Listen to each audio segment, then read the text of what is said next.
Sa lahat, ito na tayo. Kung totoo ba na mamimigay si Martin Romualdez ng 5K, yan ang ating abangan sa ating video mga kaidolo.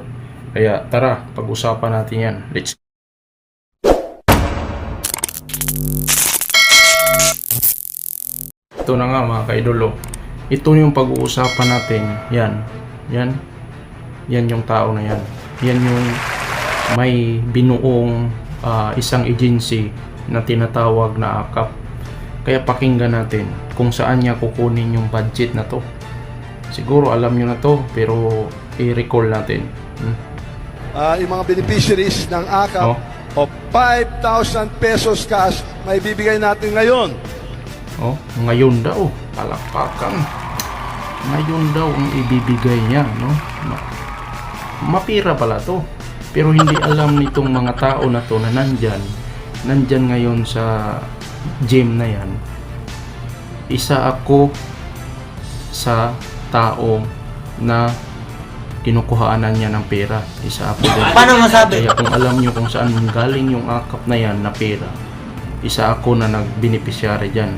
Kung hindi ko nagkakamali, yung AKAP na yan, pera ng PhilHealth yan, ililipat nila. So, yung tao na yan, yung nasa ako na yan, nasa gym na yan, palakpakan ng palakpakan, hindi nila alam lahat na inuuto lang sila dyan. Inuuto. Pera nila yan na ibibigay din niya sa kanila. Di ba? Pinag-uuto tayo sa mga nakaupo. Kaya, alamin natin kung anong AKAP to. Dito sa yung lahat. Okay ba sa'yo? Oo. Sabihin mo naman sa akin kasi itong programa yung kagaya ng kasama AKAP, yung ibang mga kaibigan natin sa Senado, nagdadalawang isip kung itutuloy natin to. Kasi nga, hindi pwedeng ituloy dahil nga mayroon kang kabalbala na ginagawa. Kaya hindi sila nagpirma sa sinasabi mong AKAP. Yan. Kasi nga, yung mga pera na yan, hindi nila alam kung makasali sila na maikukulong. Yan, hindi na to tatagal, maikukulong din ng tao na to. Tingnan nyo. Habang ginagawa natin yung budget, gusto malaman ko, maging saksi ko, kung okay pa sa yung AKAP. Okay pa sa'yo? Parang mahina.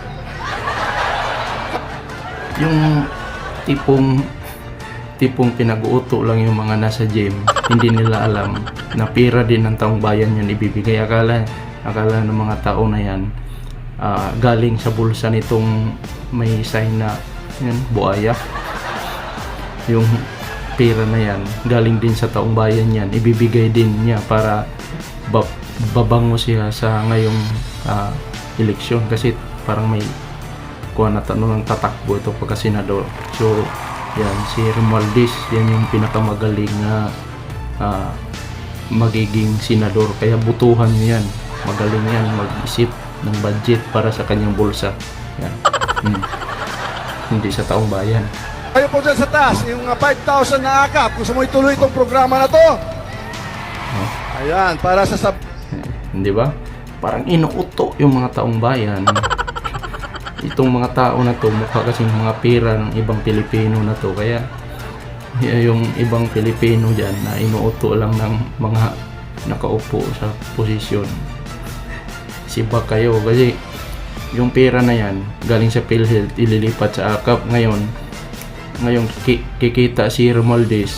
Ngayon luhod kayo doon, manghingi ng ayuda, manghingi ng kuhan. Ngayon kayo ang may utang na loob, imbis sila ang may utang na loob dahil binuto natin sila. Ngayon, hindi sila nagbabayad sa mga utang na loob nila sa atin. Pinaupo natin sila. Pero anong ginagawa nila ngayon? Anong ginagawa? Ngayon, mga walang utang na loob yan. Yan o, mukha na yan.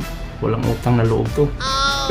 ko sa mga kaibigan ko sa Senado na tigilan na ninyo yung tapyas ng budget ng AKAP kasi malaking tulong talaga sa taong bayan at napaka-popular kay talagang kagayat ng mga panahon, handang-handa na kami mag-deploy. Deploy daw. Ang tanong, kung saan galing yung budget na yan, Mr. Romualdez? Saan mo yan kukunin? Sa PhilHealth? Isa ako sa naghuhulog sa PhilHealth, 100 kada kinsenas, di ba? Mga regular pa 2,000, mahigit pa.